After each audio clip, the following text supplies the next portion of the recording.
When the Empress appears, there's often a stirring of creative life force, something wanting to be born through you, whether that's a literal child, an artistic project, a business venture, or simply a more nourishing relationship with your own aliveness.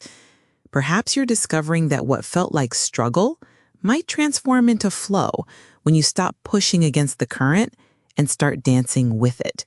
This card whispers of the abundance that's already present, inviting you to notice where life is already working in your favor, where small seeds you planted long ago are quietly preparing to break ground. The Empress suggests that you might be more supported than you realize, that the resources you need are closer than they appear when viewed through eyes trained to see scarcity. There's something here about the courage to receive. The Empress models the radical act of accepting life's generosity without immediately calculating what we owe in return. Perhaps you're being invited to let yourself be fed by beauty, supported by community, nourished by simple pleasures, without the guilt that sometimes accompanies allowing ourselves to be cared for.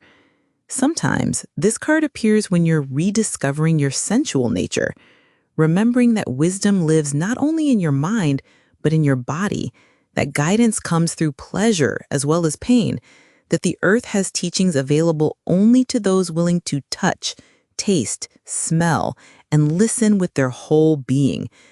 The Empress often speaks to birthing cycles beginning, not only literal pregnancies, but the gestation period that precedes any significant creation. You might find yourself in that fertile darkness where something important is forming, too early to see clearly, but unmistakably alive and growing toward its own perfect timing. There's frequently an element of material abundance here. The Empress reminds us that spirituality and prosperity need not be enemies, that there's nothing inherently pure about poverty or corrupt about comfort. Sometimes this card appears to suggest that caring for your material needs is itself a spiritual practice, that having enough frees energy for service to others.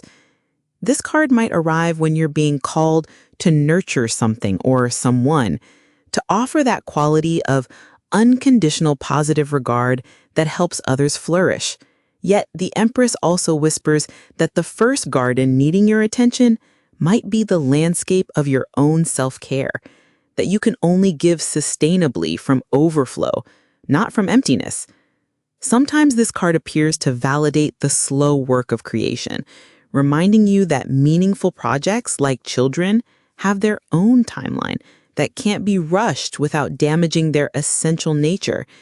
The invitation might be to trust the process, even when you can't see immediate results, to tend your dreams with the same patient faith gardeners bring to soil that looks empty but holds invisible seeds.